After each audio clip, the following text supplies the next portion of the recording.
खबरों का lunch box. नमस्कार, मैं हूं अमन गुप्ता और आप सुन रहे हैं रेडियो मनी 9 पर खबरों का लंच बॉक्स।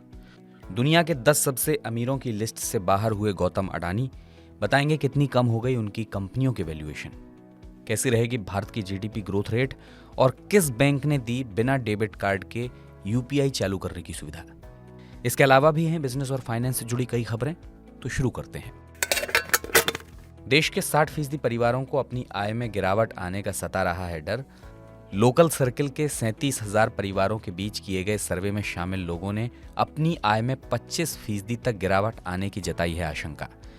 परिवार 1 फरवरी को आने वाले बजट में राहत मिलने की लगाए हैं उम्मीद। वैश्विक मंदी के बीच वित्त वर्ष 2023 में भारत की जीडीपी ग्रोथ रहेगी सबसे तेज। इंटरनेशनल मॉनेटरी फंड यानी आईएमएफ का अनुमान भारत की जीडीपी ग्रोथ रेट रहेगी 6.1%। 5.2% की दर के साथ चाइना रहेगा दूसरे नंबर पर। आईएमएफ ने कहा भारत और चीन पर निर्भर करेगी दुनिया की आधी ग्रोथ।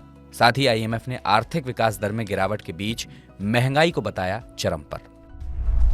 अडानी के शेयर्स में निवेश पर एलआईसी ने भी दी सफाई। एलआईसी ने कहा अडानी समूह में उसका निवेश 1% से भी कम।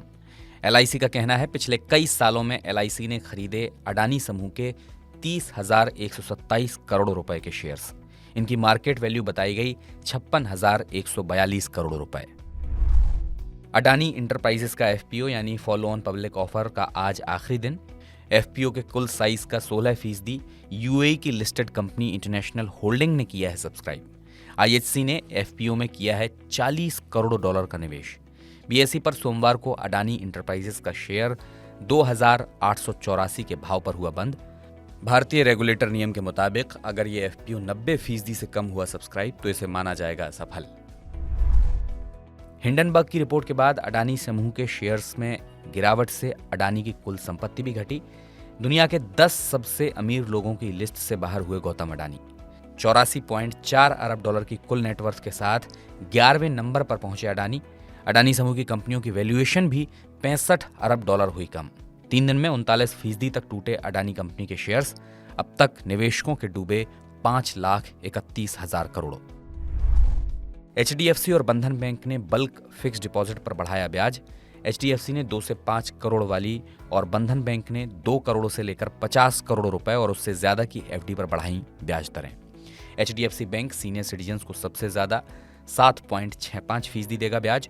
बंधन बैंक भी 365 दिन से लेकर 15 महीने से कम वाली एफडी पर देगा सबसे ज्यादा 7.90% का ब्याज। अब बिना डेबिट कार्ड के भी कर सकेंगे यूपीआई सुविधा को एक्टिव। पंजाब नेशनल बैंक ने आधार से यूपीआई सर्विस को चालू करने की दी सुविधा। पीएनबी के ग्राहक आधार के 1 टाइम पासवर्ड ऑथेंटिकेशन के जरिए अपने फोन में यूपीआई कर सकेंगे एक्टिवेट। इससे पहले पिन सेटअप करने के लिए पड़ती थी डेबिट कार्ड की जरूरत।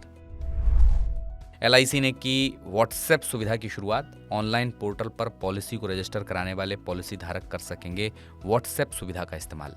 अब व्हाट्सएप के जरिए मिल पाएगी प्रीमियम की डिटेल, यूलिप स्कीम के स्टेटमेंट और पॉलिसी से जुड़े दूसरे फीचर्स और डिटेल। एलआईसी के व्हाट्सएप नंबर पर मैसेज कर किया जा सकता है इस सुविधा का इस्तेमाल। वैश्विक स्तर पर अपने 15% कर्मचारियों को निकालेगी ओएलएक्स। कुल 1500 कर्मचारियों को दिखाया जाएगा बाहर का रास्ता। वहीं अमेरिका के कैलिफोर्निया कैंपस से 340 कर्मचारियों की छटनी करेगी chip maker company Intel. Company ने लागत कम करने को बताया छटनी की वजह। टोयोटा किर्लोस्कर मोटर ने अर्बन क्रूजर हाई राइडर के सीएनजी वेरिएंट की कीमत का किया ऐलान। एसयूवी को कुल 2 वेरिएंट एस और जी में किया गया है पेश। एस वेरिएंट की कीमत 13,23,000 रुपए और जी वेरिएंट की एक्स शोरूम कीमत है 15,29,000 रुपए। एसयूवी के इंजन मैकेनिज्म या एक्सटीरियर में नहीं किया गया है कोई भी बदलाव। दिल्ली मेट्रो ने यात्रियों को एक और स्मार्ट कार्ड टॉप अप सुविधा देने के लिए एयरटेल पेमेंट बैंक के साथ की साझेदारी। अब एयरटेल पेमेंट बैंक के जरिए यात्री अपने स्मार्ट कार्ड को अपने मोबाइल फोन के जरिए कर सकेंगे रिचार्ज। फिलहाल खबरों के लंच बॉक्स में इतना ही। इस बुलेटिन को आपके लिए तैयार किया है आंचल चौधरी ने। रेडियो मनी 9 के साथ जुड़े रहिए। एक्सक्लूसिव और स्पेशल शोज देखने और सुनने के लिए डाउनलोड कर लीजिए मनी 9 का मोबाइल ऐप। मैं हूं अमन गुप्ता, चलता हूं, नमस्कार। खबरों का लंच बॉक्स।